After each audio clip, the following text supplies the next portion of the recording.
Assalamualaikum warahmatullahi wabarakatuh.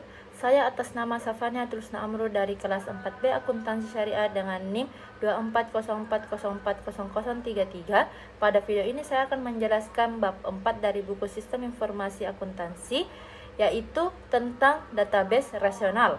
Bab ini membahas bagaimana data dalam perusahaan disimpan, organisasi dan dikelola secara sistematis menggunakan database. Pertama, saya akan menjelaskan pengertian database. Database atau basis data adalah kumpulan data yang saling berhubungan dan disimpan secara terstruktur. Dalam sistem informasi akuntansi, database digunakan untuk menyimpan data transaksi, menyimpan data pelanggan, menyimpan data persediaan, dan data penting lainnya.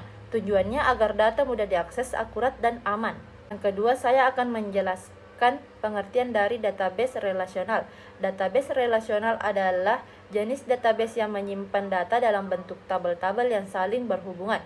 Setiap tabel itu memiliki baris yang berisi data dan kolomnya itu berisi jenis data. Contohnya tabel pelanggan, tabel penjualan, dan tabel produk. Semua tabel ini saling berhubungan melalui hubungan tertentu.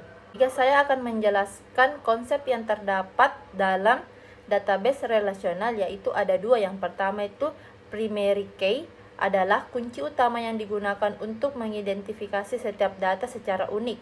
Contohnya itu ID pelanggan dan nomor faktur. Dan konsep yang kedua adalah foreign key, adalah kunci yang menghubungkan satu tabel dengan tabel yang lainnya. Contoh, ID pelanggan di tabel penjualan yang menghubungkan ke tabel pelanggan. Dengan adanya hubungan ini, data menjadi terintegrasi, tidak terduplikasi, dan lebih efisien. Yang keempat, saya akan menjelaskan keunggulan dari database relasional. Yang pertama itu mengurangi redundansi data atau data yang ganda. Kedua, meningkatkan keakuratan data. Yang ketiga, mempermudah akses informasi. Yang keempat, meningkatkan keamanan data. Dan yang kelima itu memudahkan pengelolaan data dalam jumlah yang besar. Yang kelima, saya akan menjelaskan normalisasi data. Normalisasi adalah proses mengorganisasi data agar tidak terjadi duplikasi dan kesalahan.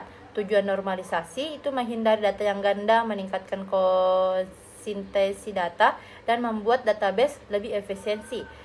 Contohnya, data pelanggan tidak perlu ditulis berulang di setiap transaksi, cukup disimpan dalam satu tabel dan dihubungkan dengan tabel yang lain.